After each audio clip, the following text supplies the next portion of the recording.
So this is my first time flying these. This is the very first charge. These things are huge.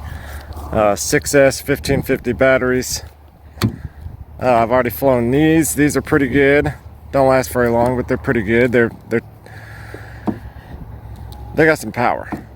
But these have been my favorite 5S batteries for a long time, and man, I love flying these. So I went ahead and bought some 6S, the most milliamps that I could get, so I can get as much flight time as possible. And I have to use my GPS drone today. My GoPro's just about dead, so I probably won't get any of this footage, but I can, if it dies, I can at least add some DVR and at least play it.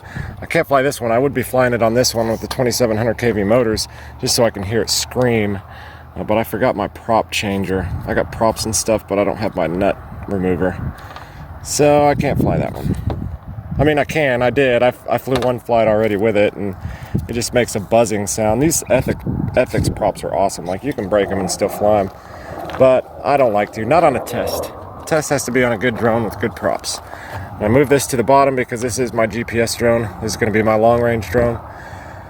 So we'll see how she does. Let's just make this a battery battle of two cheap 6S high milliamp per hour batteries.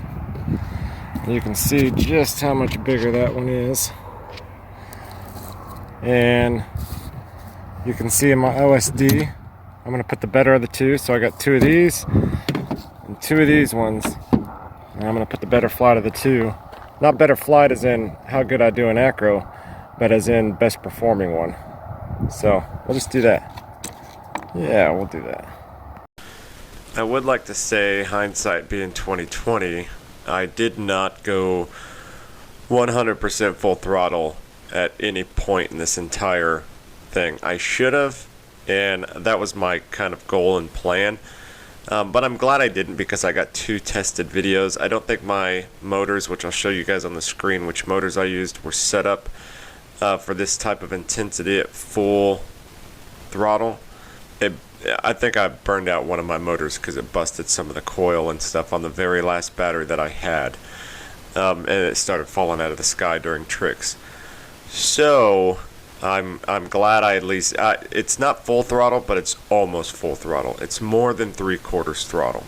And I wish I would have went into the OSD and put up my sticks on there so you guys could see the stick movements that were used during this whole process. But my plan and my goal was to just go as hard as I could so you guys can see how good they last in a full-fledged 6S freestyle flight. That was the whole goal behind this. And you can see up there at the top that I have a GPS hooked up to the drone, and it's telling the speed, it's telling, you know, the altitude and things like that. So you can obviously tell how quick it's going up if you watch the altitude as it goes up.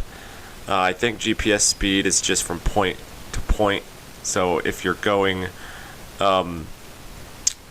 straight up super fast, I don't think it actually goes up in miles per hour. I think it goes across, not up, if you know what I'm saying, because I watched it enough and I hit high throttle so many times and the miles per hour didn't shoot up that, I don't know, you can watch it.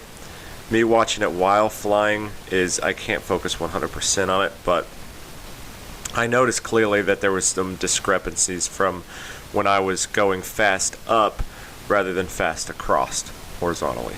So that might be a factor, but you can see that there are several points. I think, if I remember right, and you guys will see it in this video, I hit 70 on one and 80 on another, and that's not full throttle. So these easily, the drones that I'm flying, or this specific drone, which it has 2450 kV motors on it, with these 6S batteries, I think at full throttle they could go 100 miles per hour if really pushed. Mine were just throttle ups and short bursts, and I think I got it up to 71 or 72 on one of them.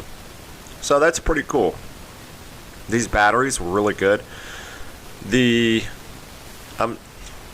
At the time of recording this voiceover, I cannot for the life of me remember the actual names of these batteries, so they're going to be on the screen the entire time.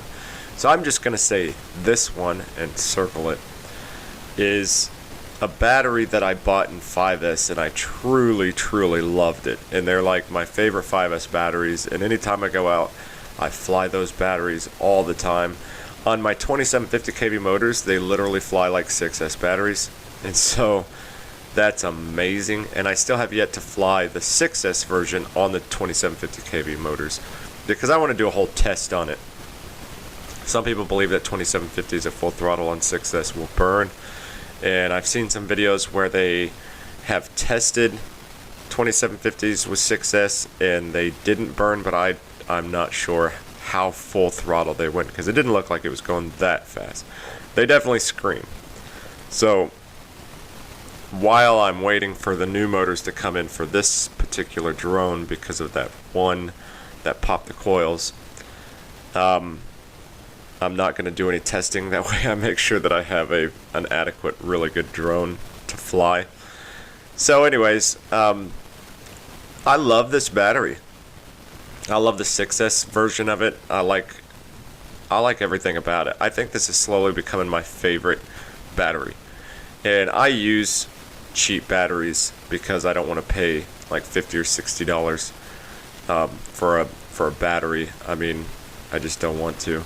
So, 25 to 30 is fine with me, and these are amazing. But they pretty much stacked up evenly. I like both of them. I'm going to put a stop screen here on the end so you guys can see all the information stuff from each one of them. You guys can make your own judgment for themselves. But in time-wise and all that stuff, they were pretty dang similar.